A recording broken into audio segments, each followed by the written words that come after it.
Большинство людей неправильно пробуют сыр. Они достают его прямо из холодильника, откусывают огромный кусок и запивают первым попавшимся вином. А потом удивляются. Ну и что? Обычный сыр. Сегодня я покажу, как нужно делать на самом деле, чтобы каждый кусочек раскрылся по-настоящему. В прошлом видео мы познакомились с вами с разными сырами Каталонии, от самого нежного до ферментированного. А сегодня разберемся, как их правильно дегустировать и, главное, с каким каталонским вином сочетать, чтобы получить настоящее гастрономическое удовольствие. Правило номер 1.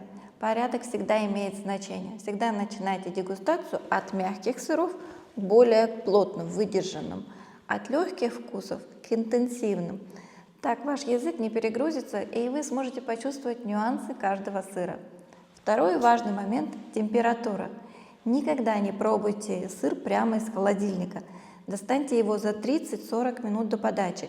При комнатной температуре жирность и аромат раскрываются полностью, а холодный сыр – это как слушать музыку с выключенным звуком, ну или пить белое вино теплым. Теперь на что мы должны обращать внимание?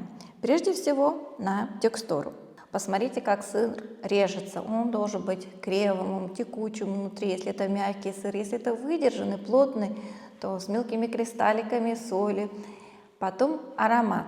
Поднесите кусочек сыра к носу. Мягкий козий сыр пахнет свежим молоком и травой, а выдержанный коровий – орехами, сухофруктами, иногда даже кожей. Важный момент. Положите кусочек сыра в рот. Подержите его там, чтобы он принял нужную температуру. И только после этого глоток вина.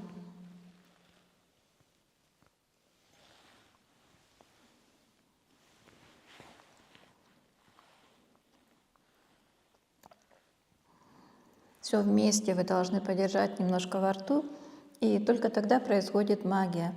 И вино, и сыр соединяются вместе и дают тот самый эффект. Играют вместе.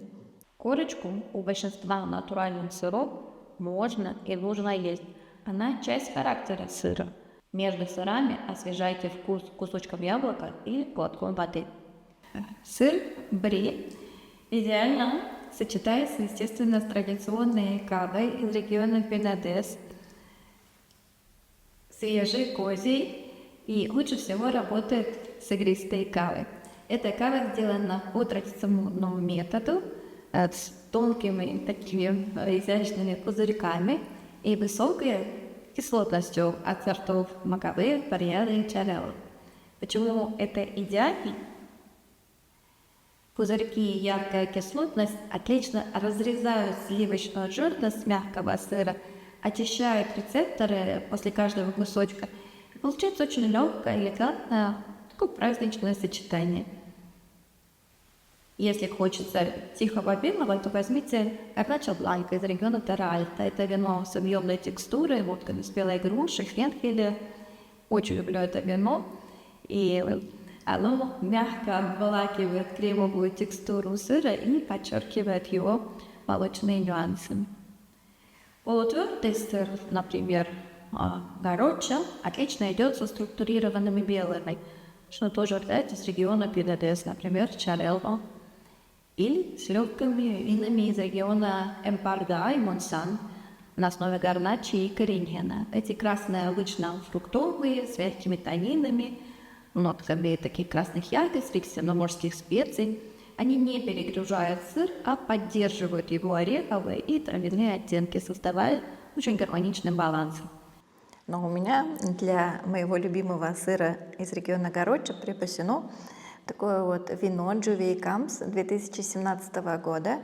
И мне кажется, оно идеально подойдет к этому сыру.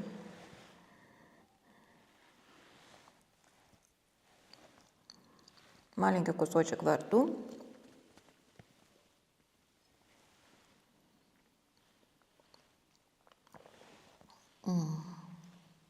А вот выдержанные сыры, твердые сыры, курак, требуют более сложных вин.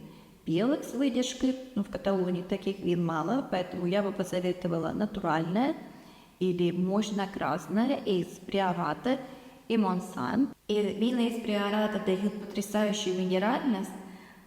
Красный старый луз горячий кореневый получаются глубокими с высокой концентрацией черных фруктов, лакрица, шоколада, кожи, долгим теплым послевкусием и хорошей кислотностью. И такая интенсивная структура идеально встречается с мощными умами и ореховым вкусом выдержанных сыров, дополняют друг друга. А вот голубой сыр, он сочетается только со сладкими каталонскими винами. Да, мистелла или мошкатель, прекрасные сочетания. Они густые, с яркой сладостью, высокой природной кислотностью и нотками меда, сухофруктов, апельсиновой цедры, специй. Сладость и кислотность прекрасно балансируют острую соль и кремовую горечь голубой плесени. Это одно из самых сильных и запоминающихся сочетаний в гастрономии. Обязательно попробуйте. А еще хочу вам показать идеальное сочетание голубого сыра и мембрио, или кодоньят по-каталански. Это джем из айвы, и вместе они дают тоже удивительное сочетание. Соленое со сладким. Игра на контрасте.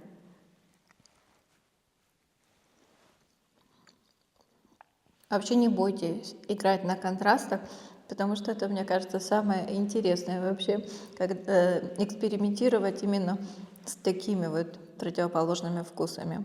И несколько типичных ошибок, которых стоит избегать. Сыр слишком холодный, все ароматы спрятаны. Слишком мощная тонинная красная к нежному сыру просто убьет его. А дегустировать в случайном порядке после выдержанного вы уже никогда не почувствуете вкус в мягком сыре. И бояться есть корочку, вы потеряете половину характера сыра. Когда сыр подобран правильно, и вы понимаете, как его пробовать, он дает гораздо больше, чем просто вкус. Он дает эмоцию, и именно из таких моментов складываются наши воспоминания и о месте, и о людях рядом. В следующем видео я расскажу вам, почему игристое вино подойдет практически под любое каталонское блюдо. И сказать по правде, к любому из этих сыров. Делитесь в комментариях своими любимыми сочетаниями. Не забудьте поставить лайк, если вам было полезно, и подписаться. И до новых встреч в Каталонии.